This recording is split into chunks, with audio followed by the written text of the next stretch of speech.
তুলসীদাস কর্তৃক জয়তপালের জীবনদান। জয়তপাল নামে এক বণিক ছিল। সে হঠাৎ একদিন মারা গেল। তার কর্তব্যপরায়ণ স্ত্রী তার প্রিয় সবকিছু ত্যাগ করে তার প্রিয় স্বামীকে তার হৃদয়ে নিয়ে তার সাথে সহমরণে যাওয়ার সিদ্ধান্ত নেন। গঙ্গা নদীর তীরে জঙ্গলের একটি অংশ পরিষ্কার করে জয়তপালের আত্মীয়রা তার জন্য একটি বৃহৎ চিতা সাজান।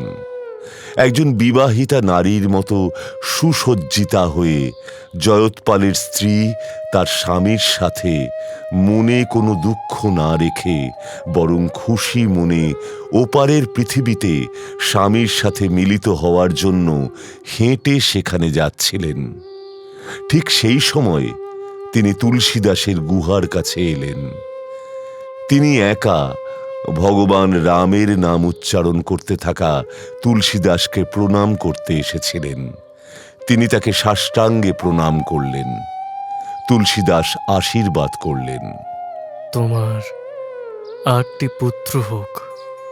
আমার স্বামী চিরনিদ্রায় উপনীত হয়েছেন, আর আমি আমার যা কিছু প্রিয় ও নিজের সব ত্যাগ করে আমি তাকে সঙ্গ দিতে চলেছি।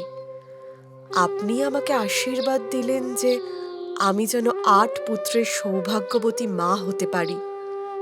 আমরা সকলেই জানি আপনার কথা সর্বদা সত্য হয়, তবে এ ব্যাপারে আমার সন্দেহ আছে। আমি তোমার অবস্থা না জেনেই কথা বলেছি, কিন্তু রাম তা সত্য করে দেখাবেন।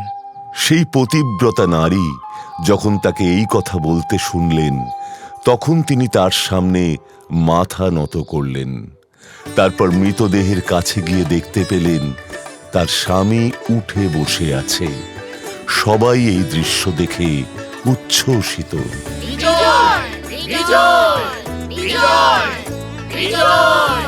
তিনি তার স্বামীর হাত ধরে তাকে আশ্রমে নিয়ে গেলেন, যেখানে তিনি আবার তুলসীদাসকে প্রেমময় প্রণাম করলেন।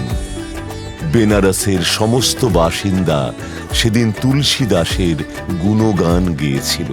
ধন্য এই বৈষ্ণব, তিনি আমাদের মতো দুর্দশাগ্রস্ত মানুষের ত্রাণকর্তা। তিনি পাথরের ষাঁড়টিকে খাবার খেতে বাধ্য করেছিলেন এবং আজ আবার তার আশীর্বাদের মাধ্যমে তিনি একটি মৃতদেহকে জীবিত করলেন।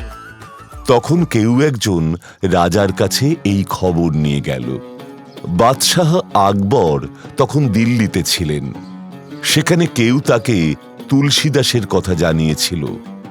তখন তিনি সেই অলৌকিক মানুষটিকে দেখতে চাইলেন। তিনি তার বিজ্ঞ মন্ত্রীদের ডেকে তার ইচ্ছের কথা জানালেন। আমি চাই আপনি বৈষ্ণব তুলসীদাসের সঙ্গে সাক্ষাৎ করুন। আমি চাই আপনি একজন বার্তাবাহক পাঠান, যিনি পবিত্র শাস্ত্রে অত্যাধিক জ্ঞানী, যিনি একজন অসাধারণ চতুর বক্তা এবং যিনি তুলসীদাসকে এখানে আসতে প্ররোচিত করবেন। একটা পালকি নিয়ে গিয়ে তাড়াতাড়ি ওকে এখানে নিয়ে আসুন। আমি তার সম্পর্কে যা শুনেছি তা আমি নিজের চোখে দেখতে চাই। যথাজ্ঞা মহারাজ। মন্ত্রী তার কিছু সৈন্যদল সহ কয়েকজন জ্ঞানী ও চতুর বক্তাকে নিয়ে বেনারসে এসে পৌঁছন। তুলসীদাসের আশ্রমে এসে তারা সেদিন সেখানেই থেকে যান। তুলসীদাসকে খবর দেওয়া হয় যে রাজা তাকে ডেকেছেন।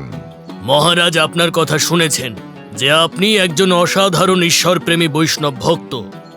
এই অনুরোধ শুনে তুলসীদাস মনে মনে ভাবলেন, আমাকে অবশ্যই এই রাজ্যের সমস্ত বাসিন্দাদের মধ্যে ঈশ্বরের নামের প্রচার করতে হবে। অভিজাত বৈষ্ণবরা যদি স্বার্থপরতা থেকে মুক্ত হন, তবে কেন তারা দেশে দেশে ঘুরে বেড়ান? কারণ এটি সত্যই হরির আদেশ যে তারা মানব জাতিকে রক্ষা করবে। দুষ্ট ও অজ্ঞ মানুষ অন্ধকার ও অজ্ঞতা দ্বারা পরিবেষ্টিত।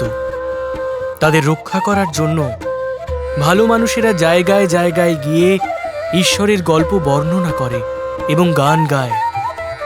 আজ যেমন দেখছি, রাজা একজন দূত পাঠিয়েছেন এবং সবাই খবরটি শুনেছেন।